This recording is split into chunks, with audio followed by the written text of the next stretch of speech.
নতুন বিয়ের ফুল, নতুন কানের দুল, বাঁধলো চোখে চুল বিবিয়ানা। ছোট পর্দার জনপ্রিয় অভিনেত্রী পারসা ইভানা ব্যাচেলার পয়েন্ট, গুডবাজ, ব্যান্ডবাজ সহ আরো বেশ কিছু নাটকে অভিনয় করে দর্শকের মন জয় করেছেন তিনি। নতুন খবর হলো, নেট দুনিয়ায় সম্প্রতি একটি নাচের ভিডিও ভাইরাল হয়েছে। 1 মিনিট 13 সেকেন্ডের এই ভিডিওতে ইভানাকে নতুনভাবে আবিষ্কার করেছেন তার ভক্তরা।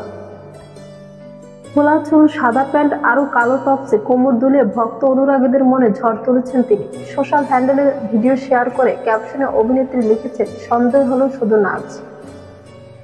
ভিডিওটি প্রকাশের মাত্রই অল্প সময়ের মধ্যে এর ভিউ হয়েছে 4.6 মিলিয়ন। একই সঙ্গে নিজেদের প্রতিক্রিয়া জানিয়েছেন প্রায় 1.5 লাখের বেশি মানুষ, যারা অধিকাংশ অভিনেত্রীর নাচের প্রশংসা করেছে।